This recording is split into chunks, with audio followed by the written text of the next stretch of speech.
പൂരങ്ങളുടെ പൂരമരങ്ങേറുന്ന തൃശൂർ നാടും നഗരവും മറ്റു രംഗത്തിന് തയ്യാറെടുത്തു കഴിഞ്ഞു. കേരള രാഷ്ട്രീയത്തിൽ ഏറ്റവും ശക്തമായ ത്രികോണ മത്സരം നടക്കുന്ന മണ്ഡലമാണ് തൃശൂർ. CPIയെയും കോൺഗ്രസിനെയും മാറി മാറി തിരഞ്ഞെടുത്ത മണ്ഡലം ഇക്കുറി ആർക്കൊപ്പമാണെന്നാണ് രാജ്യം ഉറ്റുനോക്കുന്നത്. ഗുരുവായൂർ, മണലൂർ, ഒള്ളൂർ, തൃശൂർ, നാട്ടിക, ഇരിങ്ങാലക്കുട, പുതുകാട് എന്നീ പ്രദേശങ്ങൾ ഉൾക്കൊള്ളുന്ന തൃശൂർ ലോക്സഭാ മണ്ഡലത്തിൽ പ്രവചനാതീത ഫലമെന്നാണ് വിലയിരുത്തൽ. കോൺഗ്രസിന്റെ പ്രധാന തട്ടകങ്ങളിലൊന്നായ തൃശൂരിൽ സിറ്റിംഗ് MP TN പ്രതാപനെയാണ് UDF ആദ്യം പരിഗണിച്ചിരുന്നത്.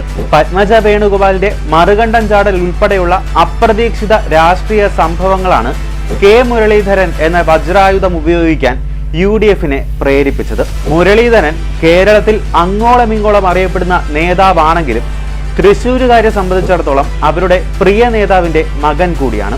അതുവരെ നിലനിന്നിരുന്ന രാഷ്ട്രീയ സമവാക്യങ്ങളെ അട്ടിമറിക്കാൻ മുരളീധരന്റെ രംഗപ്രവേശത്തിനായിട്ടുണ്ട്. വ്യക്തിപരമായ വിജയമല്ല ലക്ഷ്യമെന്ന് ആവർത്തിക്കുന്ന മുരളീധരനെ ഇറക്കിയതോടെ കോൺഗ്രസിന്റെ സംഘടനാ തലത്തിൽ ഉണ്ടായിട്ടുള്ള പ്രശ്നങ്ങളെ മറികടക്കാൻ കഴിയുമെന്നാണ് പാർട്ടി വിലയിരുത്തുന്നത്. ഒരു കാലത്ത് CPMന്റെ കുത്തക മണ്ഡലമായിരുന്ന തൃശൂർ ജനപ്രിയനായ VS സുനിൽകുമാറിനെ ഇറക്കി തിരിച്ചുപിടിക്കാനാണ് ഇടതുപക്ഷത്തിന്റെ നീക്കം. LDF ഇത്തവണ സുനിൽകുമാറിനെ കളത്തിലിറക്കുന്നത് അദ്ദേഹത്തിന്റെ ജനകീയ മുഖം കൂടി പരിഗണിച്ചാണ്. കഴിഞ്ഞ 3 നിയമസഭാ തെരഞ്ഞെടുപ്പുകളിൽ പരിഗണിക്കാതിരുന്ന സുനിൽകുമാറിനെ മുന്നിൽ നിർത്തി മണ്ഡലം തിരിച്ചുപിടിക്കാനാകുമെന്നാണ് CPI കരുതുന്നത്. തൃശൂർ എടുക്കാൻ 2019 മുതൽ കാവി പുതച്ചിറങ്ങി നിൽക്കുന്ന സൂപ്പർ സ്റ്റാർ സുരേഷ് ഗോപി കൈ മെയ് മറന്നാണ് തൃശൂരിൽ BJPക്കായി ആടിത്തിമിർക്കുന്നത്. രാജ്യത്തെ പ്രധാനമന്ത്രി തിരഞ്ഞെടുപ്പ് കാലത്ത് പലകുറി ഓടിയിറങ്ങിയ കേരളത്തിലെ മണ്ഡലമെന്ന നിലയിൽ തൃശൂർ സജീവ രാഷ്ട്രീയ ചർച്ചയാണ്. ലോക്സഭാ തെരഞ്ഞെടുപ്പിൽ കേരളത്തിൽ 2 അക്കം കടക്കുമെന്ന് മോദി പറഞ്ഞതിൽ ഒരു മണ്ഡലം കൂടിയാണ് സുരേഷ് ഗോപി ഇങ്ങെടുക്കുക എന്ന് പറഞ്ഞ തൃശ്ശൂര്. നിയമത്തെ BJPയുടെ അക്കൗണ്ട് പൂട്ടിക്കുന്നതിൽ K മുരളീധരൻ വഹിച്ച പങ്ക് കൃത്യമായി ഓർമ്മിപ്പിച്ചുകൊണ്ടാണ് BJP തെരഞ്ഞെടുപ്പ് പ്രഖ്യാപനത്തിന് മുന്നേ പണി തുടങ്ങിയ തൃശ്ശൂരിൽ കോൺഗ്രസ് മുരളീധരനെ ഇറക്കിയത്.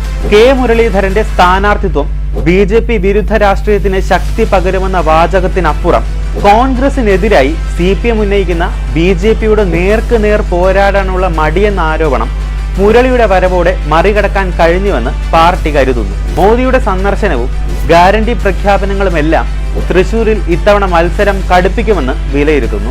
പ്രീ പോൾ സർവേ പ്രകാരം കഴിഞ്ഞ തെരഞ്ഞെടുപ്പുമായി താരതമ്യം ചെയ്യുമ്പോൾ UDFന്റെ വോട്ടുകളിൽ വലിയ ഇടിവുണ്ടാകുമെന്നാണ് പ്രവചനം.